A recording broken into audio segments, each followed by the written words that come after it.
ilmu telah datang kepada manusia, lah kok mereka itu malah berselisih paham.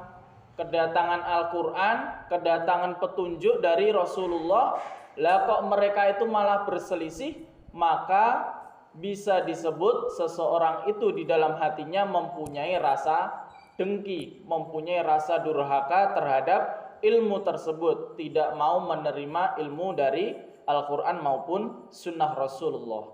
Jangan sampai kita itu tergolong orang-orang yang mempunyai sifat menolak hadis, menolak ayat, dan menerima ayat-ayat yang lain. Dia itu benar sudah beragama Islam, sudah bertuntunan secara Al-Quran dan Sunnah, akan tetapi sukanya, senengane dia iku sekiranya ayat iki menguntungkan saya, maka ya tak pakai. Sekiranya ayat ini merugikan, ya tidak saya pakai. Maka orang yang seperti itu diberikan ganjaran oleh Allah, yaitu ulaika humul kafiruna haqqa, yaitu adalah orang-orang yang kufur sesungguhnya.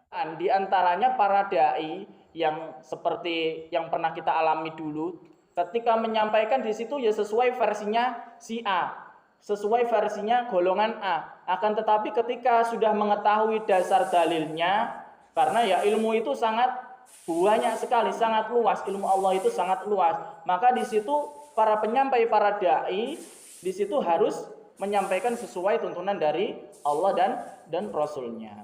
Karena ketika kita itu telah ngotot tidak mau dibenarkan, tidak mau sesuai dengan tuntunan Allah Rasul, hanya sesuai egonya, hanya mengikuti pada tuntunan nenek moyangnya.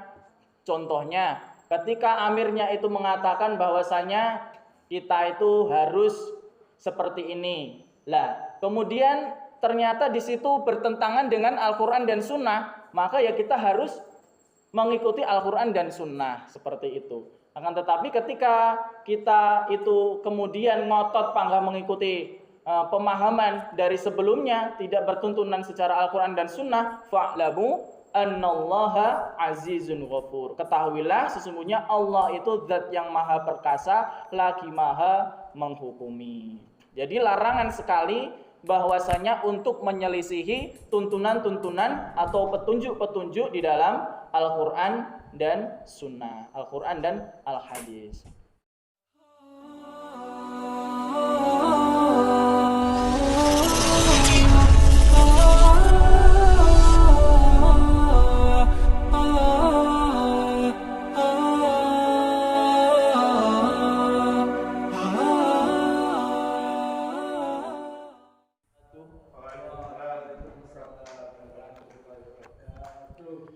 Innal hamdalillah nahmaduhu wa nasta'inuhu wa nastaghfiruh wa na'udzu billahi min shururi anfusina wa min sayyiati a'malina. May yahdihillahu fala mudilla lahu wa may yudlil fala hadiya lahu. Asyhadu an la ilaha illallah wahdahu la syarika lahu wa asyhadu anna Muhammadan abduhu wa rasuluhu sallallahu alaihi wasallam wa ala alihi wa ashabihi wa man tabi'ahum bi ihsanin ila yaumiddin, amma ba'du. Pada kesempatan yang lalu materi kita adalah dinullahil Islam, yang mana materi yang kemarin di situ ada beberapa poin yang perlu kita ketahui, yang sehingga akan menjadi hikmah bagi kita semua.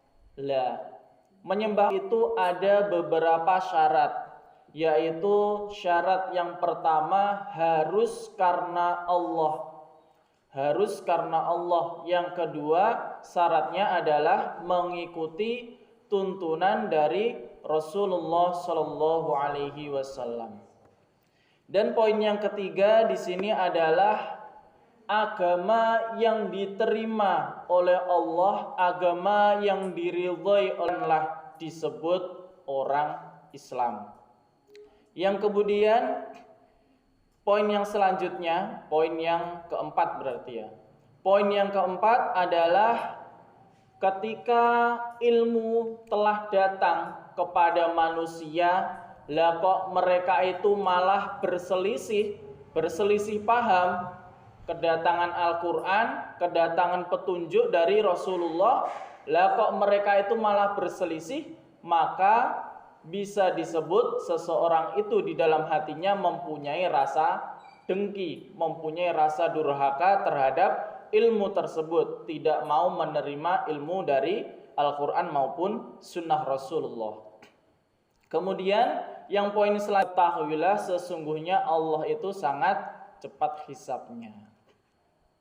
Dan juga diterangkan di materi yang terakhir di dalam surat An-Nisa ayat 150 dijelaskan, jangan sampai kita itu tergolong orang-orang yang mempunyai sifat menolak hadis, menolak ayat dan menerima ayat-ayat yang lain.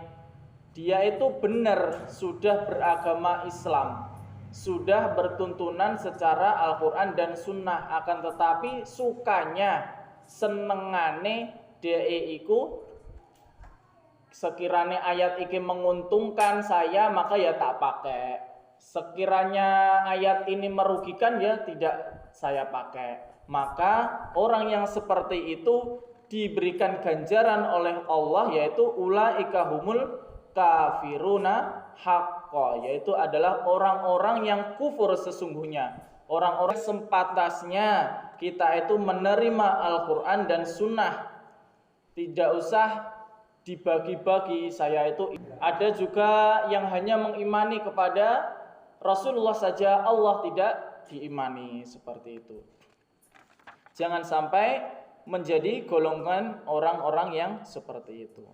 Kemudian di sini, wahai orang-orang yang beriman, udkhulu, masuklah kalian fis silmi, ke dalam agama Islam, kafatan, dengan menyeluruh.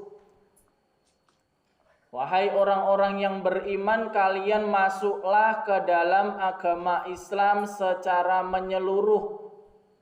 Jangan setengah-setengah. Jangan hanya diambil ayat, kita dilarang oleh Allah yang seperti itu, lantas kita melakukannya. Kita mengambil ayat, mengkufuri ayat yang lain, kemudian benar kita itu ber-KTP secara Islam, KTP-nya Islam, akan tetapi tidak bertuntunan secara Al-Quran dan Sunnah, maka sudah termasuk terjangkit pada karena kita jangan sampai mengikuti langkah-langkahnya syaitan, karena syaitan itu termasuk musuh kalian yang jelas. Musuh kalian yang jelas karena kenapa? Janjinya syaitan itu setelah disiksa oleh Allah, diberikan waktu oleh Allah untuk mengajak para manusia, karena setan itu iri kepada Nabi Adam beserta pengikutnya. Kemudian para syaitan itu berjanji kepada Allah untuk mengajak manusia sebanyak-banyaknya untuk masuk ke dalam neraka. Lantas kemudian di sini dikhususkan untuk para dai atau para penyampai atau para jamaah yang secara umum tidak pernah menyampaikan, akan tetapi pernah mengobrol tentang masalah ilmu, mengobrol tentang masalah hukum-hukum di dalam Al-Quran. Di situ ketika ngobrol masalah ilmu, masalah hukum, kemudian kok ada yang tidak dicocoki dari setelahnya kedatangan keterangan di situ, maka kita supaya langsung bergegas meluruskan pemahaman kita untuk menuju Al-Quran, pemahaman-pemahaman yang ada di dalam Al-Quran dan Sunnah sesuai tuntunan dari Rasulullah Shallallahu Alaihi Wasallam. Isinya, fa in zalaltum, maka jika tersalahkan kalian, atau bisa dimaknai, maka jika tidak mencocoki kalian, mim ba'di ma dari setelahnya apa-apa, ja'akum yang datang, kum pada kalian, opo al-bayyinatu keterangan, fa'lamu maka mengetahuilah, yan annallaha sesungguhnya Allah iku azizun, zat yang maha perkasa, hakimun lagi maha menghukumi. Ketika kita sudah pernah berdakwah, menyampaikan sesuatu hal yang ada di dalam Al-Quran dan yang ada di dalam Al-Hadis, yang ada di dalam sunnah-sunnah Rasulullah, lah kok ada yang salah, lah kok ada yang tidak mencocoki dengan tuntunan dari Allah Rasul, maka ya kita luruskan. Maka kita luruskan sesuai pemahaman dari Al-Quran dan Rasulullah Shallallahu Alaihi Wasallam. Bukan karena penyampaian kita itu mencela-mencele, bukan karena penyampaian kita atau hukumnya kok malih ngene yo. Bukan seperti itu, akan tetapi dalam kita menjalani kehidupan sehari-hari menuju tujuan utama kita, yaitu surga Allah, selamat dari nerakanya Allah, di situ banyak sekali rintangan, banyak sekali cobaan. Di antaranya para dai yang seperti yang pernah kita alami dulu, ketika menyampaikan di situ ya sesuai versinya si A, sesuai versinya golongan A. Akan tetapi ketika sudah mengetahui dasar dalilnya, karena ya ilmu itu sangat banyak sekali, sangat luas, ilmu Allah itu sangat luas. Maka di situ para penyampai, para dai di situ harus menyampaikan sesuai tuntunan dari Allah dan Rasulnya. Karena ketika kita itu telah ngotot tidak mau dibenarkan, tidak mau sesuai dengan tuntunan Allah Rasul, hanya sesuai egonya, hanya mengikuti pada tuntunan nenek moyangnya. Contohnya, ketika amirnya itu mengatakan bahwasanya kita itu harus seperti ini. Lah, kemudian ternyata di situ bertentangan dengan Al-Quran dan Sunnah, maka ya kita harus mengikuti Al-Quran dan Sunnah seperti itu. Akan tetapi ketika kita itu kemudian ngotot pangga mengikuti pemahaman dari sebelumnya, tidak bertuntunan secara Al-Quran dan Sunnah, fa'lamu annallaha azizun ghafur. Ketahuilah sesungguhnya Allah itu zat yang maha perkasa, lagi maha menghukumi. Jadi larangan sekali bahwasanya untuk menyelisihi tuntunan-tuntunan atau petunjuk-petunjuk di dalam Al-Quran dan Sunnah.